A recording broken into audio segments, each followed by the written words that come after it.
Mateus 6:33. Vamos ler da seguinte forma.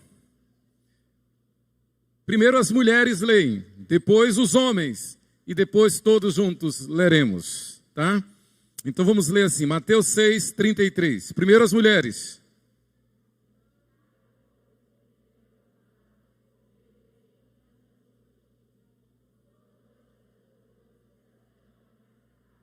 Agora os homens.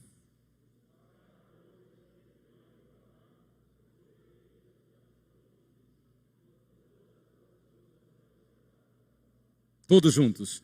Buscai, pois, em primeiro lugar o seu reino e a sua justiça, e todas essas coisas vos serão acrescentadas. Amém. Amém. Que palavra, palavra do Senhor. Irmãos, eu quero falar sobre sendo um crente fiel que busca o reino de Deus. Sendo um crente fiel que busca o reino de Deus. Só se busca Deus e o seu reino quem lhe é fiel. Parece tão óbvio, mas tão necessário este entendimento. Um dos maiores homens dos Estados Unidos, pastor reformado, reverendo Jonathan Edwards, conhecido como o maior filósofo e o maior teólogo dos Estados Unidos de todos os tempos. Ele disse, buscar a Deus é a atividade principal da vida cristã. Você já pensou nisso? A atividade principal na vida cristã é buscar a Deus. Não é outra, não tem outro fator, não tem outra situação. A atividade principal na vida do cristão é buscar a Deus.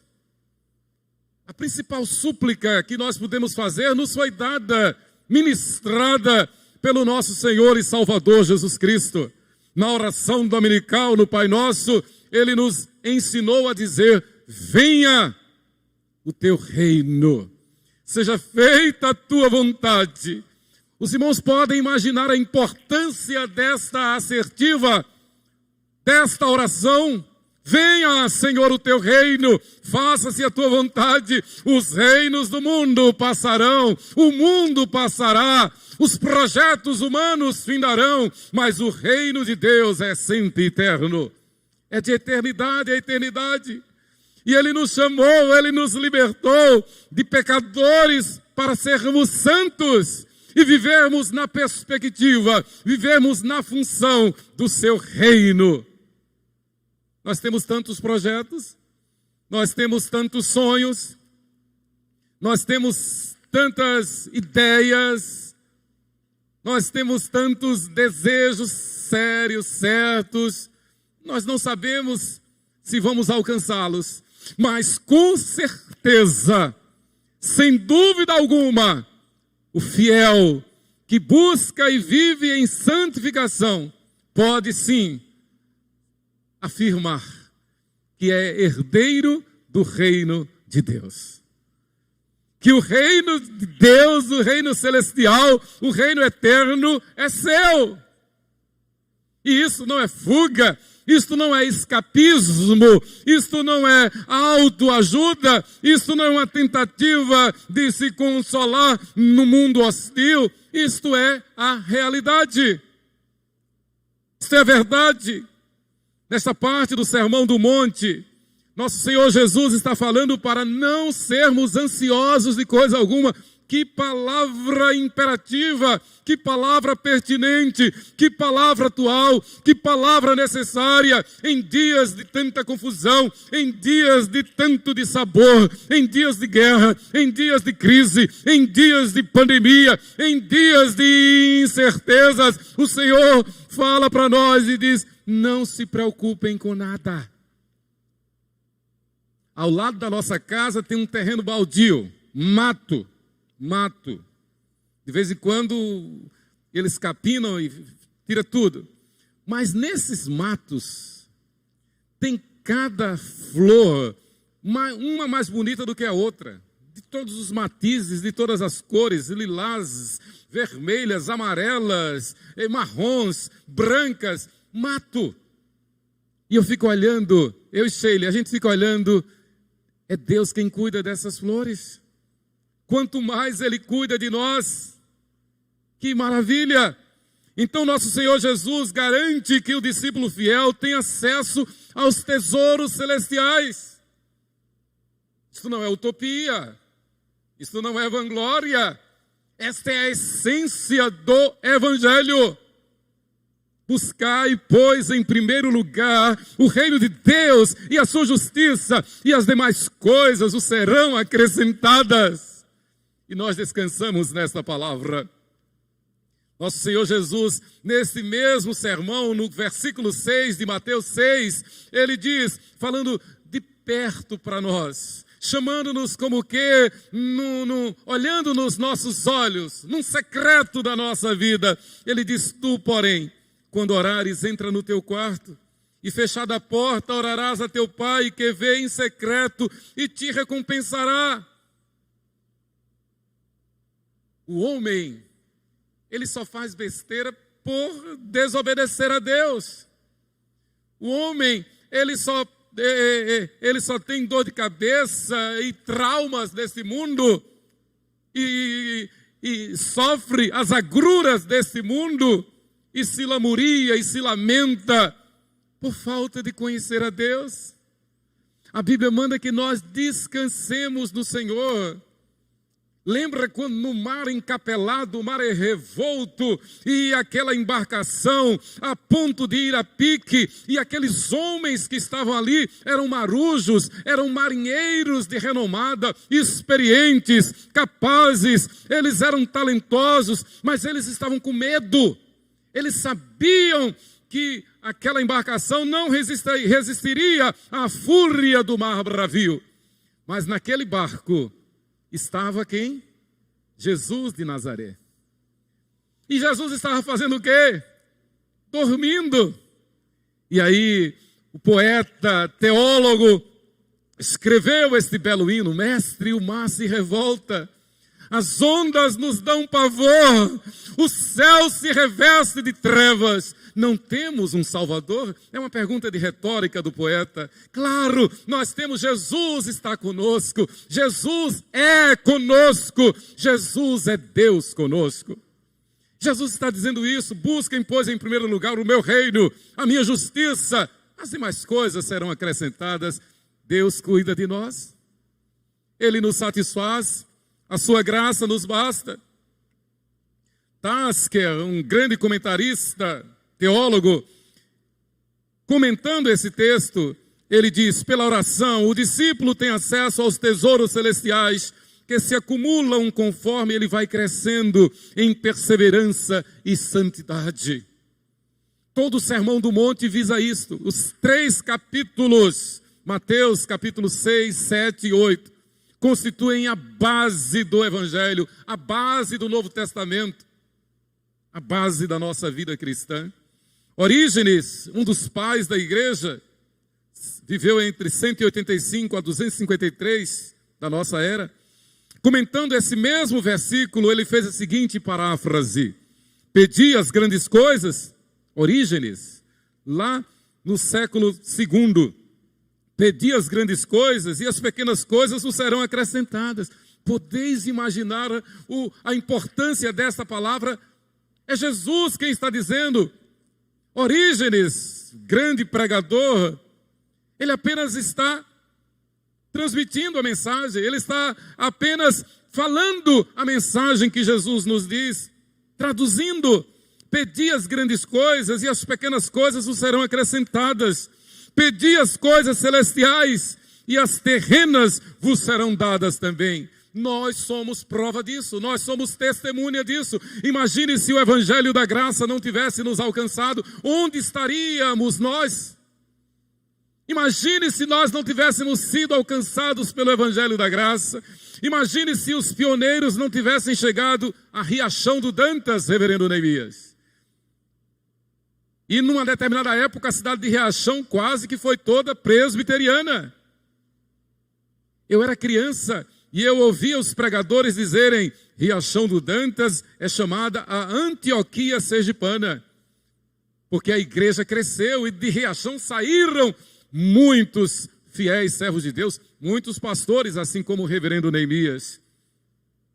Por quê? Porque o evangelho da graça alcança, o evangelho da graça chega, o evangelho da graça transforma, o reino de Deus está entre nós, nos diz o Senhor Jesus. Russell Champlin, também comentando, eu estou citando alguns dos principais comentaristas bíblicos, comentando esse mesmo versículo, ele diz, Mateus 6,33, é a promessa de que a busca pelas coisas espirituais, só por si, garante o fornecimento para as necessidades físicas. Na verdade, é ratificando, é reafirmando, é transmitindo o que diz o apóstolo Paulo, o que o Senhor disse ao apóstolo Paulo, a minha graça te basta, o meu poder se aperfeiçoa na fraqueza. Eu vou repetir, Russell Champlin, Mateus 6,33, é a promessa de que a busca pelas coisas espirituais, só por si, garante o fornecimento para as necessidades físicas. Qual é o problema nós? Quais são as nossas necessidades? Bênção na nossa casa, bênção para os nossos filhos, bênção na educação, bênção no futuro, bênção para a nossa geração, bênção para a nossa cidade, bênção, bênção onde nós estamos. Descansa no Senhor, confia nele e o mais ele fará. Quando nós nos reunimos, e aí a importância, aí esse imperativo, aí essa doutrina que é cláusula pétrea da igreja, a doutrina da comunhão dos santos, um dos pontos capitais da confissão de fé de Westminster. Nós não somos cristãos indivíduos independentes. Ser cristão é ser congregação, ser cristão é ser eclesia, ser cristão é ser igreja, ser cristão é ser batizado em nome do Pai, do Filho e do Espírito Santo, é participar da Santa Ceia, pelo menos uma vez ao mês, é ter comunhão, é submeter-se à igreja. Ser cristão é ser fiel à palavra de Deus, ser cristão é ter a consciência de que Deus o abençoa, de que Deus o elegeu, de que Deus o santifica para ser uma coluna na igreja neste mundo. Ser cristão, como diz Pedro, é ser sacerdócio real, nação santa, povo de propriedade exclusiva de Deus. Irmãos, isto não é vanglória, não. Isto não é ufanismo, isto não é vaidade, isto é glória de Deus, como dizia Salles. É glória de Deus. É glória de Deus.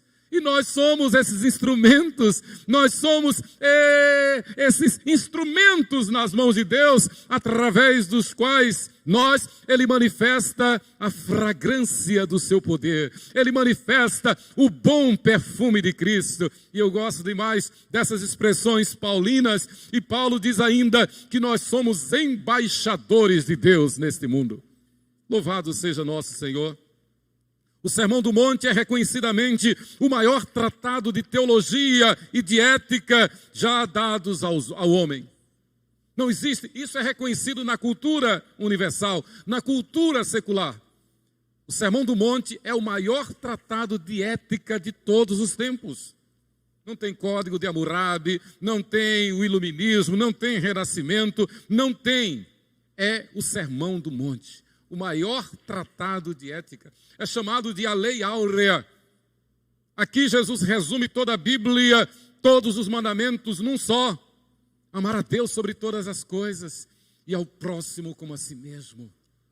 Jamais vi um justo desamparado, nem a sua descendência a mendigar o pão. A igreja é um corpo vivo. Se um sofre, todos sofrem. Se um se alegra, todos se alegram. Se um cambaleia, todos chegam junto para sustentar, para levantar. A igreja é o reino de Deus entre nós.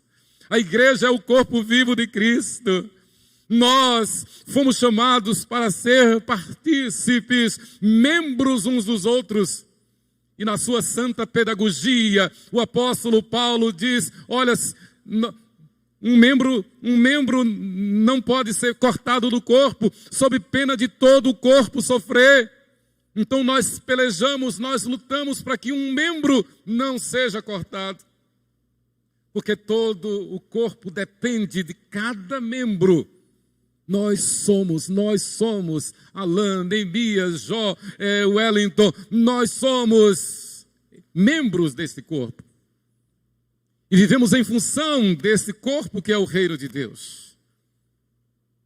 O reverendo Martin Lloyd Jones, ele disse: prepare uma lista dos ensinamentos constantes do Sermão do Monte e em seguida leia as epístolas dos apóstolos. Lloyd Jones foi médico da rainha Elizabeth II, conselheiro da rainha Elizabeth II, pastor reformado em Londres, capelão do Palácio de Buckingham. E ele, autor de vários best-sellers, e comentando Mateus 6,33, ele diz: prepare uma lista dos ensinamentos constantes do Sermão do Monte, e em seguida leia as epístolas dos apóstolos. Leia as epístolas dos apóstolos. Você descobrirá que os ensinamentos do Sermão do Monte também figuram ali. É a base, como eu disse no início, é o lastro, é a base de todo o Novo Testamento, de toda a fé cristã. Pertencer ao reino de Deus, queridos, significa ser um mordomo fiel. É isso que Jesus está ensinando. Nesse tratado de ética, ele está dizendo que nós somos servos, mordomos, seus mordomos, ecônomos, doulos, diáconos, todos nós somos, porque fomos chamados para servir, e servir com alegria ao Senhor. Então nós somos, no reino de Deus, nós somos mordomos, fomos chamados a ser mordomos fiéis. A doutrina da mordomia cristã significa ter a consciência e prática submissa ao Senhor Jesus Cristo. Então quando Jesus diz: buscai, pois, em primeiro lugar o seu reino, o reino de Deus, e a sua justiça, e todas estas coisas vos serão acrescentadas, num contexto onde ele está falando sobre a ansiosa solicitude da vida, pela vida, onde ele está ministrando que nós não devemos ser ansiosos por nada, que nós não devemos nos preocupar com nada. Você sabe que a palavra preocupar significa ocupar-se por antecipação, por antecedência. Então, o problema nem tem, o trabalho nem tem, e a pessoa já está se ocupando daquele trabalho. É uma tolice. Jesus nos ensina: não se preocupe. Não queira gastar energia desnecessária. Como dizemos no popular, me poupe, se poupem. Jesus está ensinando: não andeis ansiosos de coisa alguma, descansem em ser meus mordomos, é o que Jesus está dizendo. Contentem-se em viver para me servir, confiem em mim, e eu acrescentarei tudo aquilo de que necessitais. É Ele quem cuida de nós. Quando eu tinha 5 anos de idade, naquela ponte, quem conhece Itapuranga da Ajuda sabe que tem uma ponte que quebrou, né? Uma ponte que bem não inaugurou, aquela ponte caiu, o rio Vaza Barris levou. E eu devia ter uns 4, 5 anos de idade, eu estava brincando por ali, fui caminhando, de repente eu caí da ponte no rio Vaza Barris. Era para ter morrido, mas havia ali Dinho, Geraldo, já falecido, era um rapaz, era um adolescente na época, e ele viu quando eu caí, a casa dele vizinho à casa de vovó Joana, e ele viu quando eu caí, ele não pensou 2 vezes, ele também pulou, mas ele sabia nadar. Eu tinha 4 anos, ele já era um rapaz, e ele me tirou do fundo do rio Vaza Barris. É sorte? Não, é providência de Deus. Se o Senhor quisesse me levar, como levou os meus 2 primeiros irmãos, que se chamaram também Emanuel, levou, louvado seja Deus por isso. Louvado seja Deus por isso. Mas o Senhor quis que houvesse um milagre naquele momento. E a gente tem que descansar em Deus. Deus cuida de nós. Busquemos em primeiro lugar o reino de Deus e a sua justiça. As demais coisas nos serão acrescentadas. O reverendo Walter Cashel, comentando sobre mordomia cristã, no seu precioso livro Lições de Mordomia Cristã, ele diz assim: a palavra mordomos tem um significado profundo para a vida cristã. Mordomo, literalmente, é ser diácono. Mordomo é diácono, é servo. Então, mordomo quer dizer, literalmente, ecônomo. isto é, aquele que é incumbido da direção da casa, o administrador. José, no Egito, foi um ecônomo, foi um mordomo da casa de Potifar. Nós somos mordomos do Senhor na igreja, nós somos mordomos do Senhor neste mundo. O Senhor tem nos confiado a administração deste mundo, a igreja. É a pessoa a quem é entregue tudo quanto o Senhor possui para ser cuidado e desenvolvido. É aquele a quem o Senhor incumbe do governo daquilo que lhe é mais caro, mais precioso. Em linguagem bíblica, ecônomo quer dizer não só administrar, não só terras, dinheiro, joias e os bens materiais de quem lhe confiou, mas também o cuidado com a casa, com a família, com a esposa, com os filhos, com a reputação do Senhor e até a sua própria vida, a vida do Senhor. Então, quem conhece a história, Gênesis capítulo 39, de José no Egito, sabe o que significa ser um mordomo fiel. E José respondeu àquela mulher: como, pois, cometeria eu tamanha maldade e pecaria contra o meu Deus? Eu não estou aqui por causa de Potifar, eu estou aqui por causa do meu Deus. Nós não estamos aqui por acaso, nós não estamos aqui por circunstância, nós não estamos aqui porque dependemos de decretos, nós não estamos aqui porque dependemos de homens. Não, nós não estamos aqui por nós estamos aqui por decreto divino. Ele nos mantém aqui, Ele nos sustenta aqui até enquanto Ele quiser, para que o tempo que temos aqui seja para a glória dEle, seja para exaltá-lo, seja para que o mundo queira saber a razão da esperança que há em nós, como diz o apóstolo Pedro, seja para que o mundo queira saber a razão da nossa fé, seja para que o mundo veja Cristo em nós, a esperança da glória. Como disse o reverendo Miguel Riso, num dos seus mais brilhantes sermões, um dos maiores pregadores que já teve aqui no Brasil, reverendo Miguel Riso, num dos seus sermões, ele começa dizendo: nós somos o povo mais feliz da terra. E é exatamente isso. Mesmo na maior adversidade, mesmo no maior contratempo, mesmo no mar encapelado, nós podemos descansar, porque conosco está aquele que diz: vento, cala-te, mar, aquieta-te, eu estou convosco.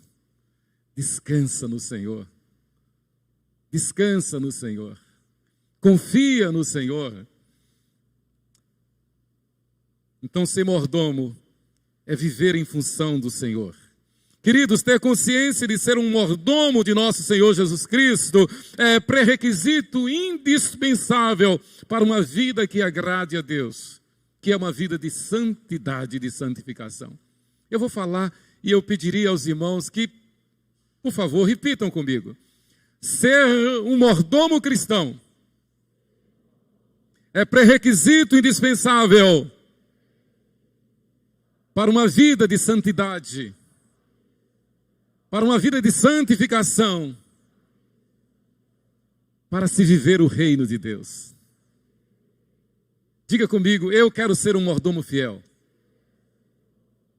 Eu quero ser um mordomo fiel. E nós não podemos abrir mão disso. Nós não podemos tervejizar. Nós não podemos negociar com este mundo. Nós não podemos facilitar para este mundo. Nós não podemos deixar nos enganar com as astutas ciladas deste mundo.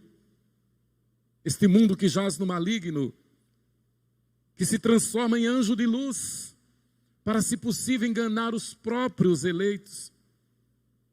E uma das tentações que o inimigo de nossas almas lança contra nós é dizer: não vá para o culto, não vá congregar com a igreja, fique em casa.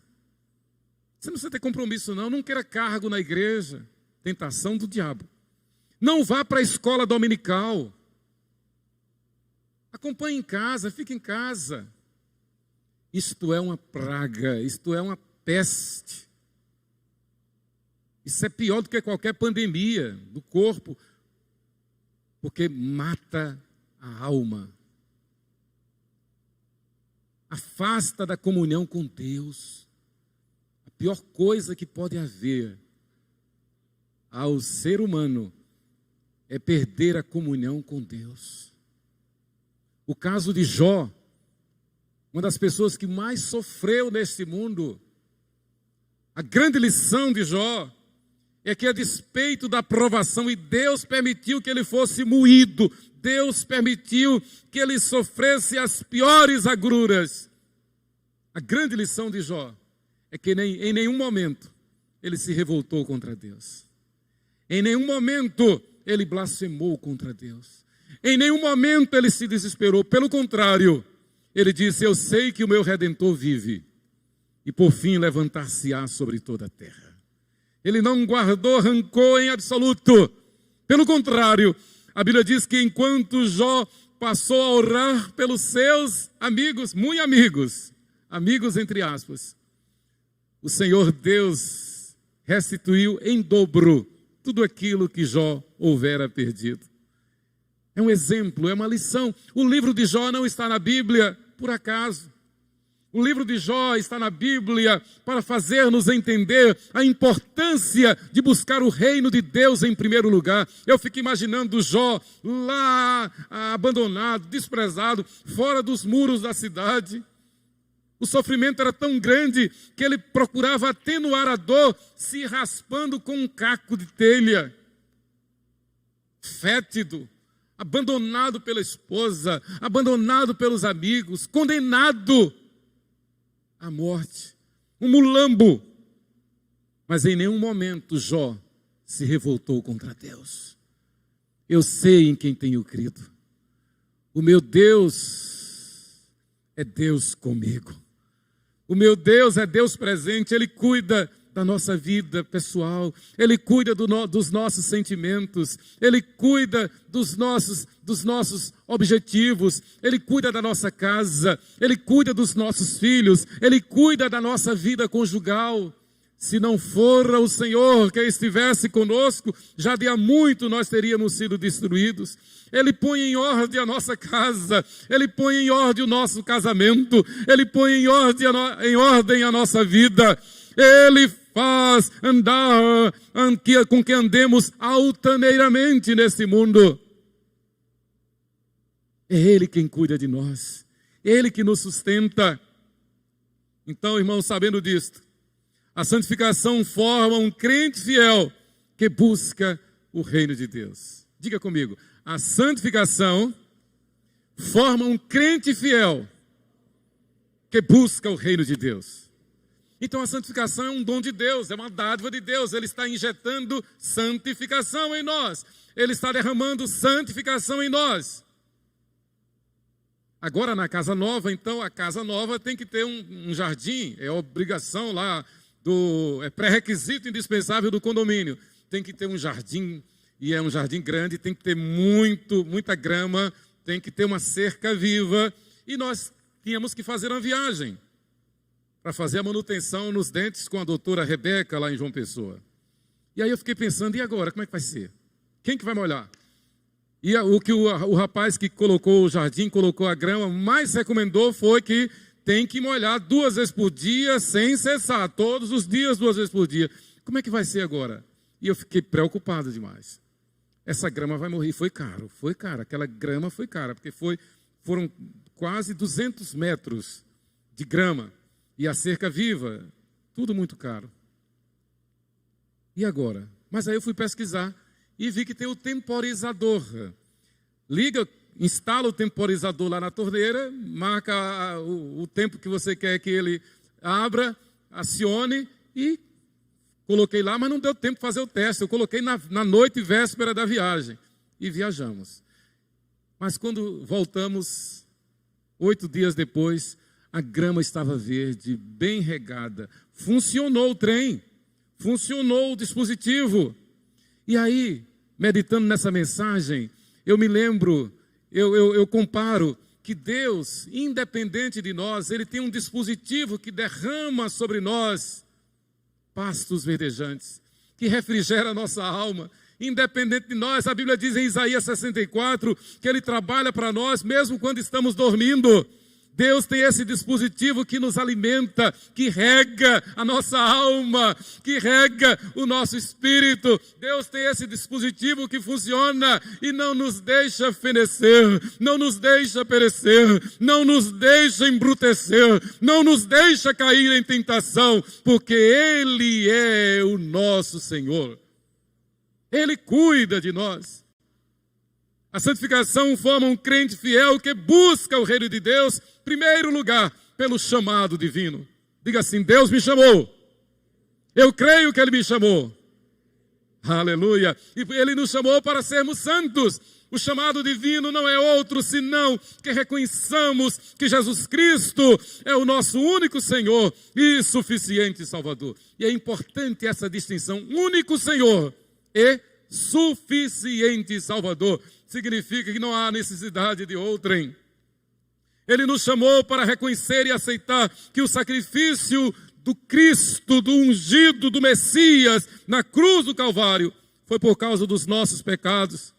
E arrependidos vivamos para fazer a sua vontade. Isso foi dito, como Alain sempre lembra, sempre cita, pelo profeta evangelista Isaías. Isaías é o profeta evangelista. O livro de Isaías é conhecido, como Alain sempre diz, como o Evangelho do Antigo Testamento. E Isaías, então, ele faz-nos descansar, lembrando-nos, especialmente Isaías 53, de que lá na cruz Jesus nos resgatou, pagou toda a nossa dívida, apagou todos os nossos pecados, venceu a morte que era contra nós e nos garantiu a ressurreição. Jesus, então, no Sermão do Monte, estabelece as bases indispensáveis para uma vida que lhe seja fiel. Ele não apenas nos chamou, Ele nos chamou e nos abençoou. Ele nos chamou e nos compenetrou. Ele nos chamou e nos capacitou. Ele nos chamou e continua, como no auristo, esse tempo verbal do grego, Ele nos chamou e continua nos chamando para viver em sua presença e sermos perfeitos conforme o seu querer e executar. É graça dele.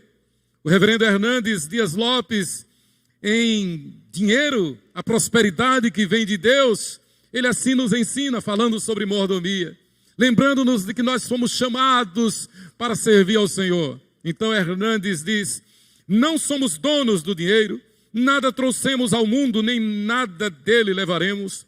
Somos apenas mordomos. Então, quando a gente estuda sobre mordomia, inevitavelmente, mordomia cristã, a gente é levado a compreender melhor a doutrina da fidelidade nos dízimos e ofertas. E aqui eu faço um parênteses.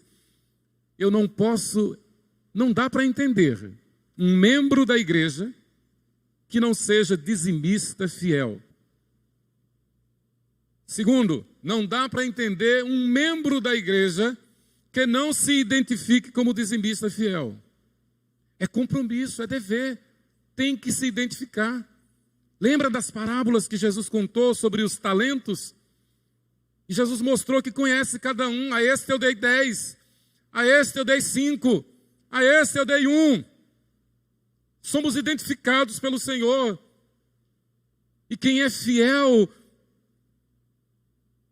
no pouco, sobre o muito será colocado pelo Senhor. Então, voltando ao reverendo Hernandes, ele continua e diz: somos apenas mordomos, devemos ser fiéis nessa administração. Se formos fiéis no pouco, Deus nos confiará os verdadeiros tesouros. Nosso coração deve estar em Deus e não no dinheiro. Nossa confiança deve estar no provedor e não na provisão. Nosso deleite deve estar nas coisas lá do alto e não nas coisas que o dinheiro nos proporciona. Reverendo Hernandes Dias Lopes, em Dinheiro, a prosperidade que vem de Deus, da editora United Press. Nós somos chamados por Deus para ser mordomos fiéis. Eu me lembro um testemunho de conversão. Um moço estava lá na fazenda, ele era capataz de uma fazenda de cacau, lá em Itabuna.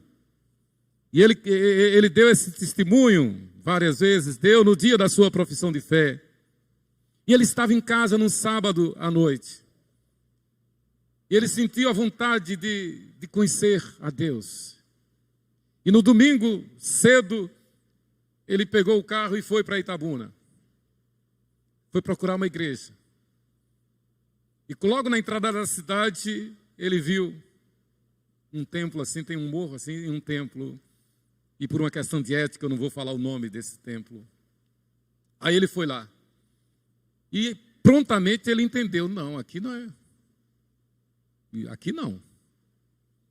Aí voltou para casa. No outro domingo ele fez a mesma coisa. Aí passou por uma rua e tinha lá um templo de uma igreja famosa, muito grande. E ele entrou e ele também entendeu, não é aqui não. Aliás, foi no sábado seguinte. Primeiro no domingo, no sábado seguinte ele foi lá. Não é aqui não.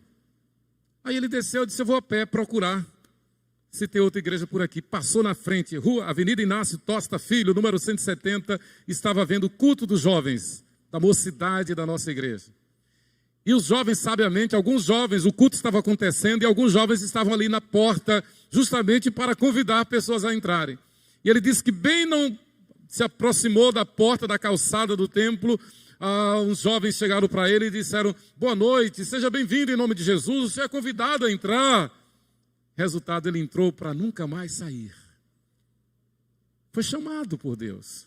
Estava lá, ninguém evangelizou, ninguém falou, não ouviu o programa de rádio, sentiu no coração. Irmãos, mas o que eu quero dizer da vida do nosso saudoso irmão José Gonçalves. Morreu novo, de diabetes. Estive com ele nesse momento. O que eu quero dizer é que se tornou um crente, como diz o reverendo Jeremias, sustância. O pouco tempo de vida como membro da igreja, a igreja abriu um ponto de pregação lá onde ele, no povoado onde ele mora, na fazenda onde ele morava. Tornou-se um dos membros mais importantes da igreja naquele período. Deus chama, Deus capacita. Deus chama, Deus capacita, independente da condição nossa. Queridos, a santificação forma um crente fiel que busca o reino de Deus, primeiro pelo chamado, assim como Deus chamou Zé Gonçalves. Em segundo lugar, por haver nascido de novo. Ela nos capacita a sermos fiéis, porque o Senhor fez o milagre do novo nascimento. Ele não apenas nos chamou, mas Ele nos fez nascer de novo. O maior de todos os milagres não é a cura dessa ou daquela enfermidade. Não é de uma pessoa que morreu e ressuscitou, como o filho da viúva de Naim, por exemplo. O maior de todos os milagres é a conversão do pecador. Nós estávamos mortos nos nossos delitos e pecados. Nós estávamos condenados à morte eterna. E a morte eterna é o inferno de sofrimento eterno, onde o verme não morre, nem o fogo se apaga, nas palavras de nosso Senhor Jesus, conforme as palavras de Jesus. Jesus então nos libertou. Jesus nos fez nascer de novo. Jesus nos deu a graça salvadora. Jesus tirou o nosso coração de pedra e colocou sobre nós o coração de carne, e ainda nos cobre como propiciatório que é, como tampa de pecados que é. Ele nos cobre com o seu sangue, de forma que quando Deus, o justo juiz, olha para nós, Ele vê entre nós e Ele o seu Filho, o nosso advogado fiel, Jesus Cristo, nosso Senhor. A santificação forma um crente fiel que busca o reino de Deus por haver nascido de novo, por termos nascido de novo. Foi justamente pelo fato de haver nascido de novo que os crentes da Macedônia foram e continuam sendo elogiados ainda hoje na Bíblia. Mais uma vez eu quero citar o reverendo Hernandes Dias Lopes. Hernandes diz, os crentes da Macedônia enfrentavam tribulação e pobreza, eram perseguidos pelas pessoas e oprimidos pelas circunstâncias, eram pressionados pela falta de quietude e pela falta de dinheiro. Essas duas situações adversas, entretanto, não os impediram de contribuir com generosidade e alegria. Está na Bíblia. Hernandes apenas está citando o que está no livro de Atos. Os macedônios eram pobres, eram fracos economicamente, eram perseguidos, eram um povo como se diz no popular, considerado ralé. Mas a Bíblia elogia os macedônios, porque eles foram fiéis mordomos de Cristo. Eles foram generosos, eles foram dizimistas fiéis, contribuintes fiéis para a obra do reino de Deus. Eles buscaram em primeiro lugar o reino de Deus e a sua justiça. Uma vez nascidos de novo, uma vez feitos novas criaturas, preferimos sofrer qualquer perda a desobedecer a palavra de Deus. Você entendeu isso?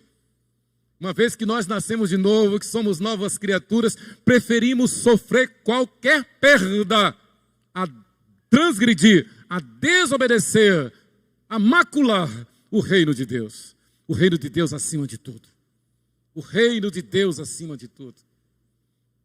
Quando criança, década de 60, nós éramos membros da igreja presbiteriana de Aracaju. Papai, mamãe e 7 filhos, 9 pessoas. E muitas vezes, normalmente, não tinha dinheiro para pagar o transporte de 9 pessoas. E nós vínhamos a pé lá do Siqueira Campos, quase Santos Dumont. Nós vínhamos naturalmente, de manhã e à noite, a pé. Aí onde é o Ceasa, aquilo ali era uma lagoa, era um brejo, tudo aquilo era um brejo. E gostava de passar por ali. A Avenida Coelho Campos era um areial, só tinha a linha do trem no meio. E a gente vinha de manhã, voltava meio-dia, sol a pino. Voltava meio-dia. À tarde, à noite, vínhamos para o culto, começava às 19h30 o culto. E voltávamos depois de 9h30. Chegávamos em casa quase meia-noite. Mas papai, radical, graças a Deus, não se pode perder os trabalhos da igreja. Havia um trabalho evangelístico da UPH, União Presbiteriana de Homens, no Asilo Rio Branco. E o Asilo Rio Branco era uma viagem, era uma estrada de pissarra. A gente se encontrava à tarde e ainda tinha trabalho evangelístico à tarde. E saía e ia lá para o Asilo Rio Branco. Às quartas-feiras havia culto evangelístico no sanatório, o sanatório, onde hoje é o HU, Hospital Universitário. E papai me levava, junto com os homens, toda quarta-feira trabalho evangelístico. E ele dizia, primeiro lugar, o reino de Deus. Louvado seja isto. Louvado seja Deus por isso, desculpe. Louvado seja Deus por isto. Queridos, e aqui eu me lembro de um testemunho. O dízimo é um excelente teste de fidelidade para o fiel mordomo de Cristo. Foi Deus quem estabeleceu o dízimo. Foi Deus quem estabeleceu o dízimo. É através do dízimo que a igreja marcha, que a igreja avança. Graças a Deus por isso. Graças a Deus. Graças a Deus que a igreja brasileira, a igreja do Brasil, a nossa igreja no Brasil, nunca, jamais dependeu do governo como depende lá na Europa. Que tristeza. A igreja reformada, a igreja presbiteriana é uma instituição mantida pelo Estado. Quem paga o salário dos pastores é o Estado. E para ser pastor tem que fazer um concurso público. Por isso que está do jeito que está a igreja. Graças a Deus que não temos isso aqui. Graças a Deus que pastor presbiteriano não tem carteira assinada. Entendemos que é um sacerdócio. Vivemos pela graça e a graça de Deus nos sustenta. Não é, Jó? Não é, pastor Neemias? É a graça quem nos sustenta. Através da fidelidade dos irmãos. É essa fidelidade nos dízimos e ofertas que faz com que essa igreja envie Ronaldo Lidório, Vinícius Figueiredo, Francisco e Rose, Marcelo Carvalho e Claudinha. Que envie os missionários, que plante igrejas, que sustente os pastores, que abençoe as famílias, que abençoe as crianças, que faz com que a igreja seja um farol neste mundo de trevas. A fidelidade dos irmãos. Estávamos 1983, pregando o evangelho no calçadão. Desde 80 a gente pregava, 1980 a gente pregava o evangelho no calçadão. E um dia no finalzinho do culto, um jovem veio à frente. Ele estava indo para um show, era toda sexta-feira, 6 horas da tarde, a gente fazia esse culto no calçadão. E aí ele veio e ficou e tal. Ele estava indo para um show, ia ter um show no Constâncio Vieira, de Rita Lee. Ele já estava com o ingresso comprado, ia para o show. Mas ele ouviu a palavra de Deus, ele não foi para o show. Naquele dia ele entregou sua vida a Jesus. Tornou-se diácono da Igreja Presbiteriana 13 de Maio. É diácono hoje em Brasília. Um excelente advogado. É advogado de uma das pessoas importantes da nossa pátria. É um homem de Deus. Ele ia para um show naquela sexta-feira à tarde.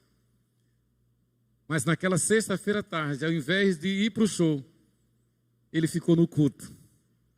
Ao invés de continuar morto nos seus delitos e pecados, a graça de Deus o alcançou e o fez nascer de novo. Gladstone Ferreira da Silva. Todo fim de ano ele vem passear aqui e sempre nos visita aqui na 12 de agosto. Queridos, mas em último lugar, a santificação forma um crente fiel que busca o reino de Deus. Primeiro, pelo chamado. Segundo, por haver nascido de novo. Lembra da ilustração do Zé Gonçalves lá de Itabuna? Segundo, por haver nascido de novo, o Gladstone ia para um show e no meio do caminho encontrou Jesus, o Salvador, e nasceu de novo. Mas em terceiro lugar, a santificação forma um crente fiel que busca o reino de Deus. Nós vivemos em função do reino de Deus. O nosso maior sonho, o nosso maior cuidado, o nosso maior zelo é com o reino de Deus. É com as coisas espirituais onde Cristo vive. Eu faço um parênteses aqui. Preocupante é colocarmos em primeiro lugar a nossa vontade. É colocarmos em primeiro lugar o corpo ao invés do espírito. A saúde material, física, do que a saúde espiritual. É preocupante quando nós vemos que, em geral, o cuidado com a saúde espiritual está na razão inversa do cuidado com a saúde material. No geral, as pessoas têm mais cuidado com a saúde material do que com a saúde espiritual. São tão eficientes no uso de máscara, nada contra. São tão eficientes no cuidado com o que a ciência dos homens dizem, mas normalmente são infiéis nos dízimos, são infiéis no desenvolvimento dos talentos. Tem o talento e esconde o talento. Pode trabalhar na igreja, mas não vai. Pode vir para a escola dominical, mas não vem. Pode ser um professor da escola dominical, mas não quer. Pode cantar no coral, mas não canta. Mas não pode pensar em viver sem botar uma máscara. Não pode pensar em que vai morrer, porque tem medo de morrer. Significa que está vivendo numa inversão de valores. Quando nós buscamos em primeiro lugar o reino de Deus e a sua justiça, nós descansamos no Senhor. A nossa vida está nas mãos dEle. Ele tem cuidado de nós. Ele é o autor e consumador da nossa fé. É Ele quem nos dá vida, saúde e alegria e tudo mais. Como testemunho do Evangelho. A santificação forma um crente fiel que busca o reino de Deus como testemunho do Evangelho. O testemunho do Evangelho é uma prerrogativa da igreja e de seus mordomos fiéis. O reverendo Jeremias Pereira, falando sobre esse tema de mordomia, ele diz: quais as promessas envolvidas com o dízimo e ofertas? Entregar dízimos e doar ofertas são maneiras pelas quais o crente demonstra que crê no que a Bíblia diz. Deus é a fonte de todos os meus recursos materiais. 1 Crônicas 29, de 11 a 14, sempre a gente lê aqui na liturgia. O dízimo não é a única, é uma chave importante para a bênção da estabilidade financeira. Malaquias 3, de 9 a 12, sempre a gente lê aqui na liturgia. Dízimos e ofertas nos colocam na linha da lei da semeadura e colheita. Gálatas 6, 7, Provérbios 3, 9 e 10, lemos hoje. Lucas 6, 38, 1 Coríntios 9, de 6 a 1. A lei da semeadura e colheita significa Deus quem diz: se eu semeio, eu colho. Quanto mais eu semear, mais eu colherei. É óbvio, é lógico. E se eu quero a bênção de Deus na minha vida, na minha casa, na vida de meus filhos, na igreja, obviamente eu tenho que ser fiel. Deus abomina o infiel. Eu não tenho dúvida, queridos, de que Deus estabeleceu a doutrina da mordomia cristã, a doutrina dos dízimos e ofertas, exatamente para aquilatar, para testar a nossa fidelidade. E ele diz de forma bem pedagógica: quem é fiel num pouco, sobre o muito eu colocarei. Ele é o dono de todo ouro e de toda prata. Ele que nos chamou para a santificação. E ele faz isso por um chamado extraordinário. Ele faz isso fazendo-nos nascer de novo, o maior de todos os milagres. Ele faz isto para que sejamos fiéis testemunhas do Evangelho. É assim que, de forma saudável, a igreja planta igrejas.